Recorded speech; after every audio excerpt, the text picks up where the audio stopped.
Hey guys! Bon, aujourd'hui on continue sur nos ficus.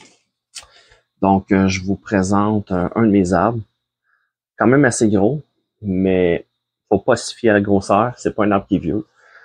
Donc c'est un petit truc que je partage avec vous. En fait, c'est les fusions. J'ai montré quelques fusions. Ça, c'est mon premier fusion, comme on peut dire.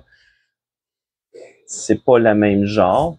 Les autres, j'ai pris 7, 8, 10, 12 arbres que j'ai mis ensemble. Ça, c'est tout simplement des greffes que j'ai faites un sur l'autre. Donc, c'est un arbre que j'ai pris, je sais pas, un arbre quelconque. J'ai pris ça. Puis mon but, c'était d'avoir des arbres plus gros. Parce que c'est difficile pour nous autres ici, justement au Québec, ou peu importe les endroits où ce qui fait plus froid, d'avoir des arbres comme ça. Il faut commencer par faire des importations. Puis les importations, c'est cher, tout le kit. Donc, des arbres tropicaux d'un bon calibre, c'est difficile, c'est cher, tout est très cher. Donc, ça, c'est un bel exemple. J'ai pris des boutures que j'avais, j'ai laissé pousser librement.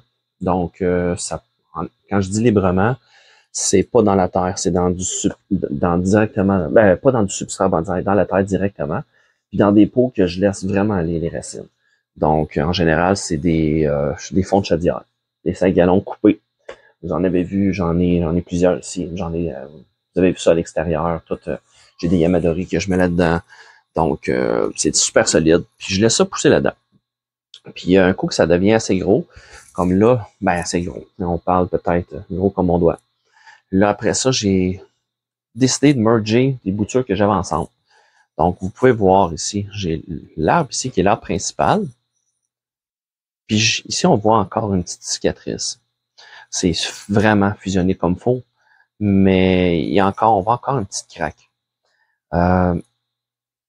C'est deux arbres que j'ai mis ensemble. J'ai tout simplement jumelé deux arbres ensemble. Les broches, on voit encore un peu les traces de broches ici, il en reste encore dans le bas. C'est pas grave, c'est un pré-bonsaï. C'est pas un arbre qui est fini, c'est pour ça qu'il est pas fignolé, rien. Je le laisse pousser, c'est tout. Fait qu'il faut le laisser aller pour que ça fusionne. Si on taille, ça fusionne pareil, mais ça prend beaucoup plus de temps. Plus il pousse, plus il y a de croissance en haut, plus les années de croissance en bas vont grossir, plus ça va fusionner. Donc, c'est tout simplement une greffe par approche. Deux arbres ensemble, on met des broches un petit peu partout.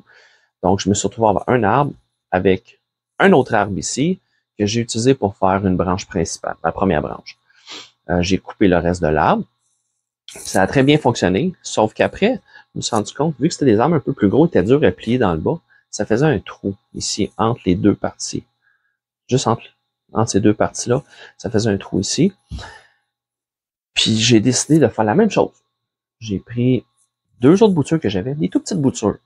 Je dis tout petites. Tu sais, des affaires peut-être gros comme ça ici, là, comme cette petite branche-là. J'ai fait un rempotage, j'ai laissé de l'espace ici. J'ai fait la même affaire en arrière. Ici, on la voit encore, la branche. Donc, j'ai mis ça ensemble. Je les ai plantés chacun des bords. Je les ai croisés dans le trou ici, là, entre les deux arbres principaux. Donc, ça fait un croisement au travers des deux arbres qui étaient fusionnés. Puis avec le temps, ça m'a fait justement des racines principales. Puis ça l'a complètement fusionné. On le voit, c'est bien attaché ici. L'arbre a été taillé. Ça grossit le nébari. Puis regardez là, regardez la grosseur là. Pas moi qui ai les plus petites mains non plus, pas des mains énormes non plus, mais regardez la grosseur. Ça commence à faire un beau gros nébari en quelques années. Donc c'est une petite idée. Donc c'est une fusion, mais le best probablement, c'est un peu comme j'ai montré dans mes autres posts. Plusieurs arbres ensemble, tu les attaches, tu les plies, tu wraps ça ensemble, puis en l'espace d'une année, c'est fusionné. Vous l'avez vu, moi j'ai parti ça au mois d'août, ça a déjà commencé. Il y en a plusieurs qui sont déjà fusionnés ensemble. Donc, si tu dis une grosse année complète de croissance, moi ça a été fait en août. Donc, la croissance était finie. Donc, le gros boom était terminé, on était en baisse de luminosité au mois d'août. Là. Donc, si je laisse jusqu'à l'année prochaine au mois d'août, c'est sûr, tout est fusionné au complet. Il va en rester des fignolages, mais un arbre, disons d'un tronc, une base grosse comme ça, en 1 an, si tu fais venir des arbres, ça va vous coûter des 4 chiffres, là. Donc, prenez des boutures, comme je vous montre, ça c'est super facile. Prenez des boutures, vous mettez ça ensemble, laissez ça tout dans des points individuels, vous laissez ça aller 1 année complètement. Et après ça, l'année d'après, vous défaites les pots. Justement, quand ils commencent à prendre trop de place, quand les boutures commencent à être hautes de même, prendre trop de place à l'intérieur, au début, quand c'est petit de même, il n'y a rien là, mais quand ça devient une bouture, j'en ai pas à côté de moi, là, mais quand ça devient vraiment trop grand, vous les prenez, vous les laissez pousser en fouette en plus. Vous les prenez, rabattez ça ensemble, wrappez ça, puis vous pouvez même mettre une roche à la base pour forcer justement que ça l'élargisse la base du tronc. Moi, j'ai pris des branches, des bouts de bûches que j'avais, j'en ai fait des vraiment gros. Donc, des bûches qui étaient même semi-compostées déjà, juste pour dire que ça faisait le rond, ça les tenait ensemble. Et après une saison, j'enlevais ça, puis tout était beau. Donc, c'est un petit truc que je partage avec vous autres pour économiser un petit peu en même temps, puis éviter de dépenser des fortunes. Donc, à partir de là, ben, c'est ça. Aujourd'hui, je vais vous montrer en hyperlapse. Je voulais au moins vous présenter le projet. Le projet, je ne sais pas combien d'années. Ça fait quand même quelques années que je l'ai. C'est un projet en retrait. Fait qu'aujourd'hui, je vais simplement créer des haubans, un peu comme j'ai fait pour les autres, puis tailler. Garder le triangle. Donc, on parle toujours de triangle. Donc ici, quand on regarde un bonsaï, on regarde l'épaisseur du pot, la largeur du nébari, on regarde la largeur des branches. Les branches, ils doivent dépasser. On parle de 5/8 de la largeur du pot. Donc, l'arbre est quand même bien balancé. Si on regarde ici, je descends ça, l'arbre, les branches ils viennent fuiter à peu près ici, à peu près là, la largeur, la hauteur. Donc, on crée justement notre triangle, puis on vient rabattre. Là, le but, moi, c'est un peu clip and grow, donc je viens pas, c'est c'est un style hybride. Je fais pas juste tailler. Ça arrive, des fois, je fais juste tailler. Tu tailles 1 fois, 2 fois par année. Tu laisses pousser. Quand c'est trop long, tu rabats. Tu gardes du feuillage compact. Sinon, je mets des petits haubans. Ça va arriver, je vais mettre des ligatures, mais c'est des arbres, comme j'expliquais, que j'essaie de moins ligaturer parce que tu peux pas les laisser longtemps. Fait que juste des haubans, des bons haubans sur les racines qui sont super solides, où tu crées des ancrages en dessous du pot. Puis, et voilà, c'est pas mal ça. Donc, je vais faire ça avec vous autres en hyperlapse. Donc, si vous aimez ça, thumbs up, comme d'habitude. Puis, si n'importe quand vous avez des questions, écrivez-moi, j'essaie de répondre. Puis, c'est pas mal ça. Pour ça. Salut, bonne journée.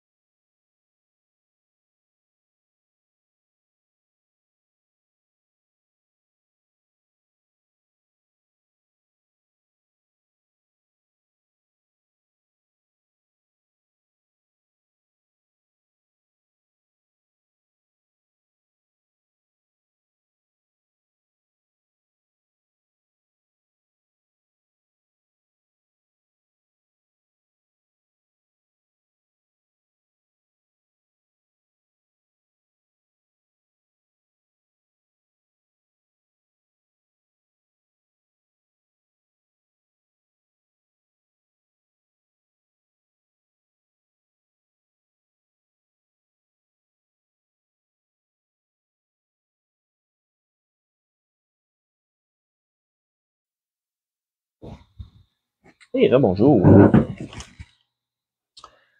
Ouais, je voulais faire juste une hyperlapse, faire des petites affaires dessus. Puis finalement,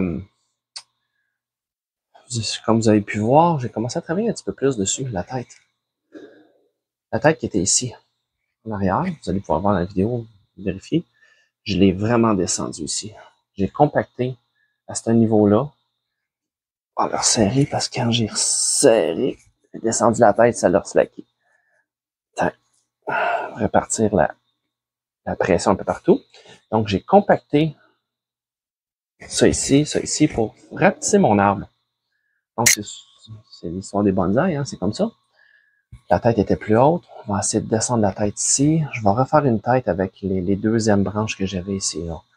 Donc, au lieu d'avoir la tête qui était en haut là, je l'ai redescendue. Je vais la marcoter. Vous avez vu, souvent, je fais des patentes de même. J'ai mis un tape. En fait, ça ne sera pas nécessaire. Mon but, c'était juste de pouvoir identifier que ça devenait comme une branche sacrifice, que j'allais la couper éventuellement. Mais je vais la marcoter. Donc, c'est ça. Fait que c'est une tête qui est déjà... ça fait déjà un bonsaï, ça. Fait que pourquoi la couper et l'acheter? C'est toujours... je fais toujours ça. Donc, je marcote la tête. Je vais descendre un petit peu ça ici, qui va donner ma nouvelle tête. Puis, en fait, je vais le faire avec vous autres. Je descends un petit peu. J'utilise l'ancien moignon qui était là. J'ai descendu. Les branches étaient par en haut. J'ai descendu mes paliers. On va faire un petit chop-chop.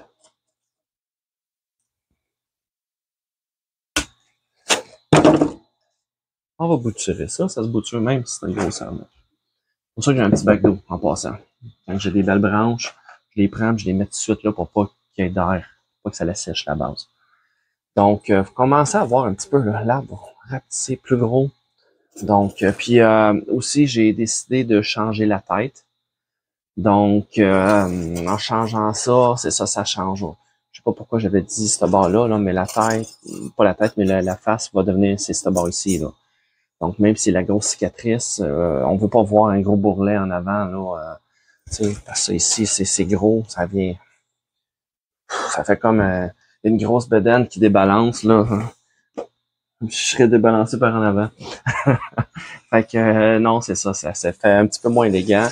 Fait que de même, ici, ça va être mieux. C'est difficile à peut-être à voir, là, pour vous, là, à la caméra, là. Mais mieux que cette marcotte-là soit coupée.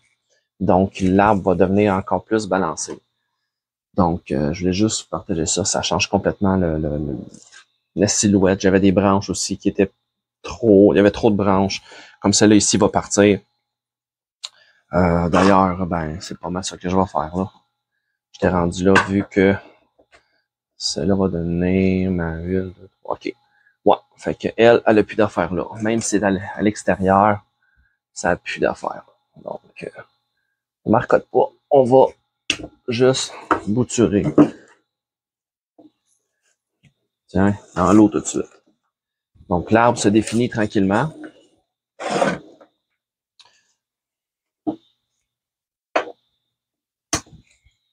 On va regarder quelques branches. Puis on descend, on descend, on descend. On va redescendre les paliers, ajuster ça. Puis juste réajuster celle-là aussi. Là. On va avoir du travail, mais c'est encore la tête. Il y a de la... Je peux attendre encore une saison. Le temps que tout se place. Après ça, venir positionner celle-là. Je vais le faire tout de suite. On va me servir de la marcotte ici pour venir faire un petit auban, ramener la tête pour faire un salut. Donc, la tête en guise de salut. Donc, on va ramener ça de ce côté-ci. Puis, je taille le reste. Je repars en hyperlapse. Donc, c'était juste pour faire un petit compte-rendu du changement d'orientation de l'arbre. Donc, on change quand même pas mal. Regarde, j'ai 3 grosses branches qui ont été enlevées. Donc, ça change un petit peu la silhouette, là. Donc, c'est ça. Salut!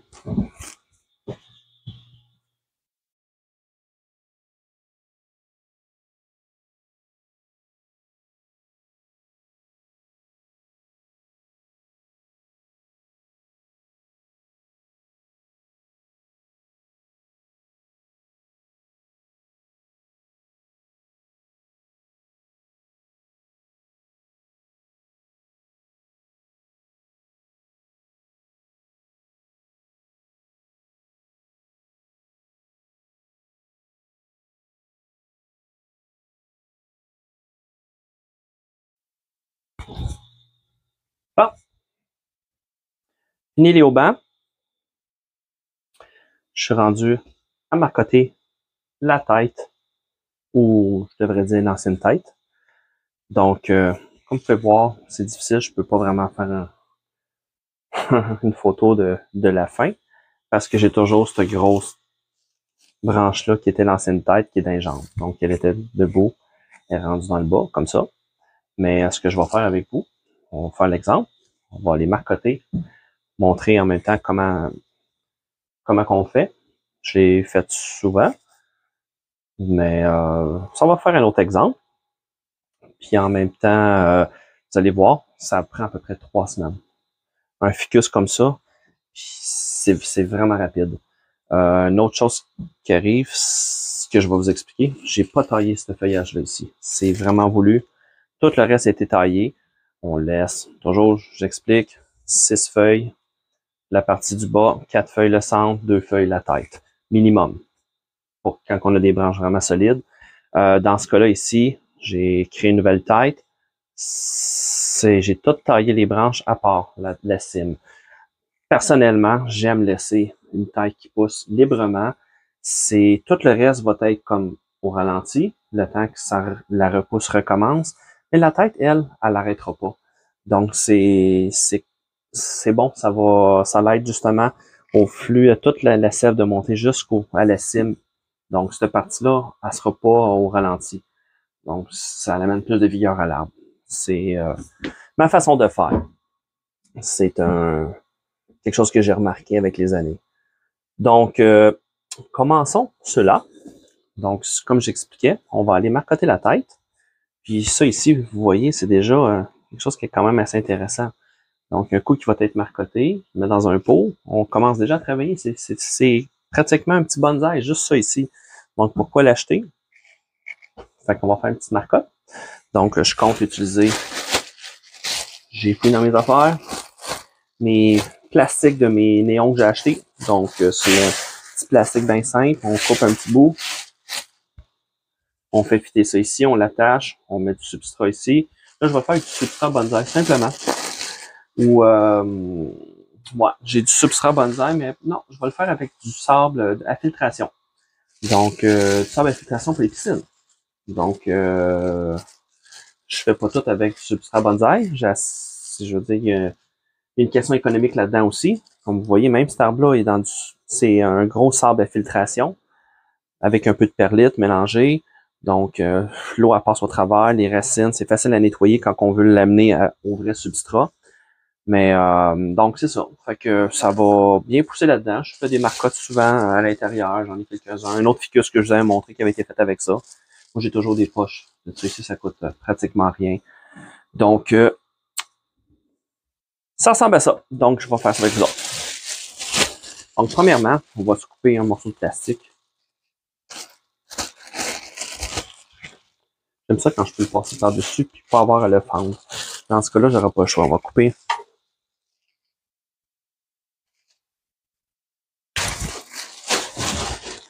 un petit bout. Là, on va refendre. Je pense que j'ai pas d'exacto avec moi.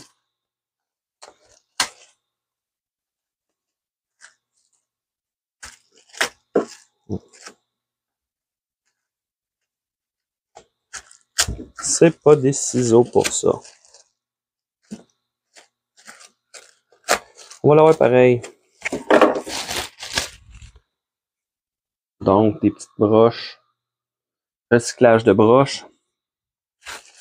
On attache.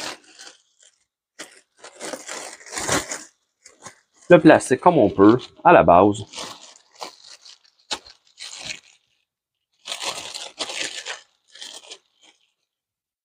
On wrap alentour. On s'assure des doublés. Les plastiques, un par-dessus l'autre.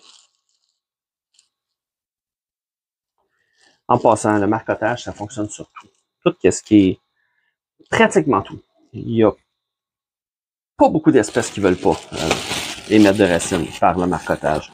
Donc, tout ce qui est dur à bouturer, là, vous avez des pains. Pain, c'est dur. Mélaille, c'est dur. Quasiment pas faisable. Là. Donc, tu sais, tu as certains pains à part le pain Scott Pine. Ceux-là, ça, c'est plus facile. Ceux-là, ça fond. Les autres pains, oublie ça. Tu vas avoir 1% de réussite, là, sous les meilleures conditions. Donc, c'est ça. Tout ce qui est difficile, tu marcottes un pain, ça se marcotte très bien, n'importe quoi, à part quelques-uns. L'éphébier Sunburst. Médicia, je ne me trompe pas, ça veut rien savoir.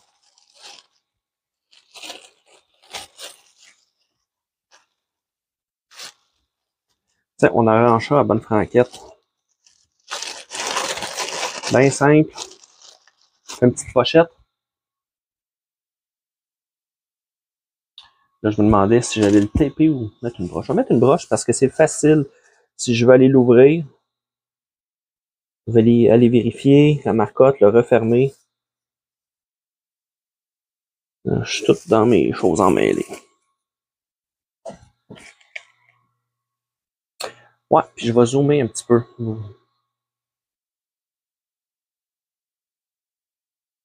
allez voir un petit peu mieux ce que je fais.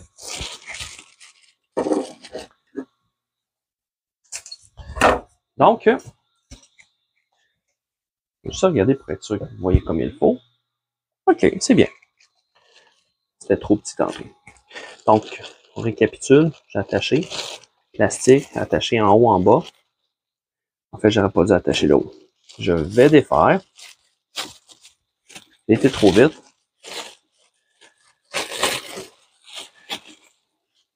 On enlève le plastique de dans les jambes. On l'a juste attaché correctement ici. Là, je ne mettrai pas de poudre d'hormone parce que j'en ai pas avec moi. C'est... La poudre d'hormone est en haut. Non, j'en ai pas. Je regarde dans mon bac à outils. Donc, ce qu'on fait, on enlève l'anneau de croissance. Donc, comme j'ai déjà expliqué, les racines prennent l'eau de la terre, montent en haut par la partie intérieure de l'arbre, pas le cœur, mais le libère. Donc, ça monte jusqu'au feuillage, font la photosynthèse et redescend par la partie qui est verte, le cambium. La partie ici, que quand tu grattes, tu vois que... Regardez ici. Vous voyez, c'est vert. Donc, ça, c'est le cambium. La sève redescend. Donc, ce qui arrive, c'est quand on vient... Le but, c'est de sevrer, enlever l'anneau de croissance qui contient le cambium. On empêche la sève de redescendre, la sève descendante. Donc, la sève continue à alimenter les branches, puis quand elle redescend, elle stop à l'anneau de croissance juste en haut ici. Ce qui arrive, c'est qu'il y a une accumulation d'oxyde. Donc, ça s'accumule tranquillement, graduellement. Quand il y en a suffisamment, c'est aussi simple que ça l'explose. S'il n'y a pas de pourriture à la base ici, ça va créer un cal cicatriciel. Puis après ça, ça va commencer à... C'est vraiment, ça fait comme une base blanche, comme un petit cerveau qui se développe, là. Puis à un moment donné, pouf, pouf, pouf, il y a des racines qui sortent de partout. Donc, c'est pas mal comme ça que ça se passe. Puis quand on met de la poudre d'hormone sur la partie qui a été coupée, la partie en haut, ben ce qui arrive, c'est que tu viens comme booster justement tes auxines.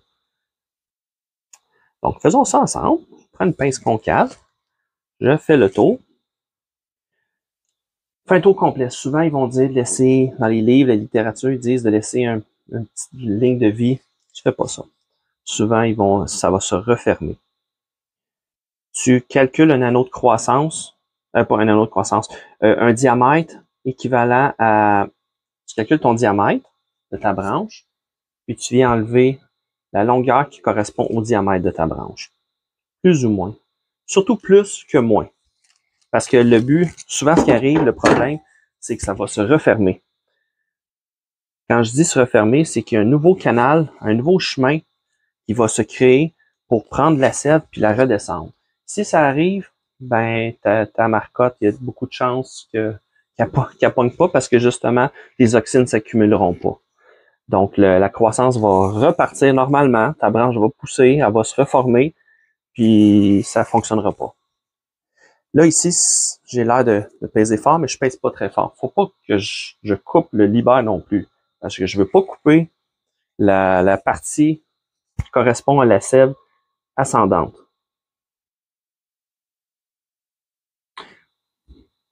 Ça doit se peler. Comme vous voyez, là, ça se pèle.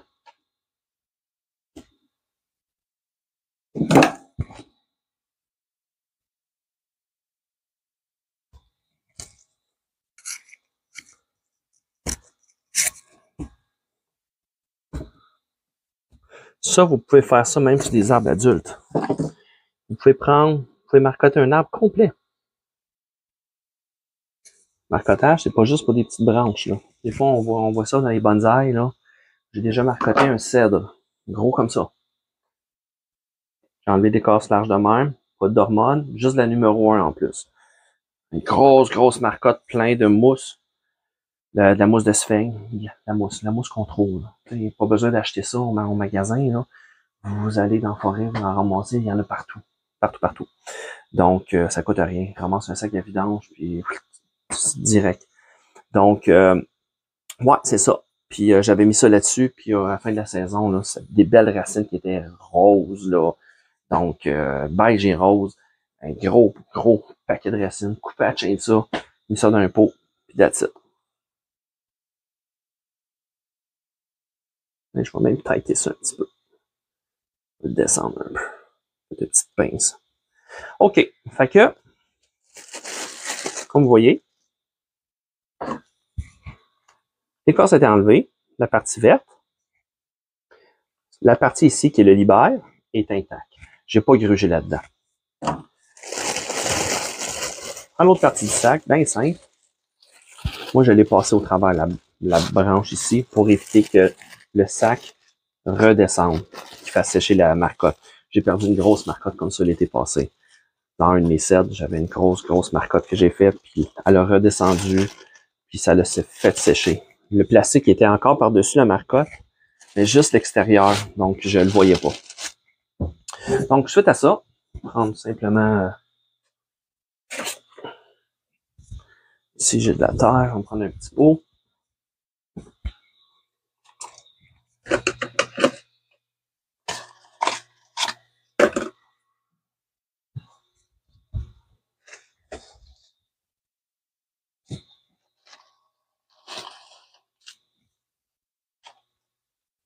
Le fait qu'il soit attaché comme il faut, ça simplifie. Au lieu d'avoir une main qui tient le sac tout croche, puis l'autre main qui a de la misère à mettre la terre dedans, mais il tient comme il faut, c'est plus facile.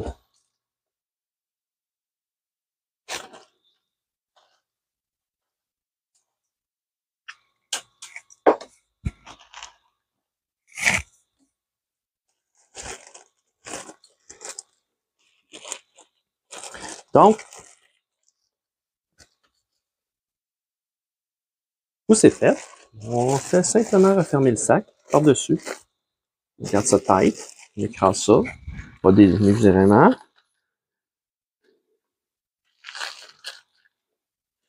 Juste refermer comme il faut. Dans ce cas-là, je prends une petite broche bien ordinaire. On fait quelques tours. On garde le sac fermé.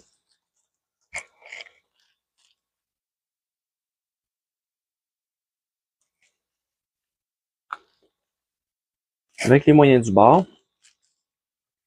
Les plantes sont pas trop exigeantes. Sont pas trop regardantes non plus.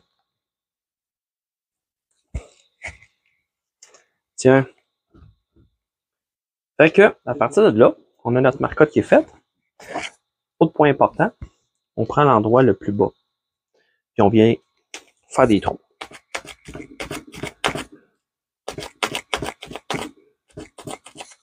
Ces trous-là vont permettre d'empêcher justement de la pourriture. On veut que ça soit humide. On veut pas que ça soit détrempé. Ça aussi, j'ai perdu des marcottes. J'avais des marcottes qui ont été faites que justement, ça a pourri. Si tu mets de la terre noire, une terre grasse, c'est à proscrire cette affaire-là. Ça va faire un tapon, ça va faire comme du verre qui pousse, c'est carrément de l'algue qui pousse à l'intérieur. Ça l'étouffe. Ça l'étouffe ta branche, carrément. Donc, comme ça, on fait des trous de drainage. Puis souvent, ben, dépendant, là, vu que c'est à l'intérieur, j'aime ça pouvoir arroser. Donc, je laisse juste une petite ouverture. Donc, quand je passe avec mon arrosoir, j'envoie un petit peu d'eau dedans. Le surplus passe au travers. Donc, c'est un mélange de terre, puis j'ai du gravier. En fait, c'est un restant de terre que j'avais, là. Donc, gravier, du sable à filtration avec un petit peu de terre, bien simple, à plantation. Donc, quelque chose de bien léger. On remplit d'eau, on s'assure que ça soit bien drainé. On attend en général 3 semaines. Ça va super vite, ça peut être plus long, mais on voit l'utilisation d'un sac transparent fait qu'on voit les racines. On n'attend pas qu'il y ait juste une racine avant de sevrer. La première racine, c'est une bonne affaire. Quand on voit une petite racine qui sort, ça veut dire que ça va super bien. Mais elle n'est pas prête tout de suite. Là. Ça veut dire que c'est sauvé, c'est sûr que ça a fonctionné, mais il n'est pas terminé encore. Quand on voit qu'il y en a en masse, il y a une belle petite boule de racine, on peut couper. En général, en 3 et 5 semaines, ça devrait être bon, surtout pour un ficus. Puis avec du feuillage comme ça qui pousse, ça va aller vite. Donc, je reposterai ça pour vous autres. Donc, c'est pas mal la manière de faire pour faire des marcottes. Il manquait juste la partie pour faire mettre de la poudre d'hormone. Je prends un pinceau avec un petit peu d'eau, je fais une petite pâte. Au lieu d'avoir une petite poudre, ben, une coupe de gouttes, tu brasses avec un pinceau, puis tu appliques sur la partie en haut de la coupe. Donc, tu as un anneau de croissance qui a été enlevé tout le tour. Tu en mets de la partie ici. C'est là que la cèpe descendante va être bloquée. Donc, c'est là qu'il va avoir justement que tu vas avoir une multiplication des cellules. Donc, c'est là que les racines vont sortir. Tu appliques ça, puis ça l'aide aussi beaucoup. Fait que c'est pas mal ça. Salut!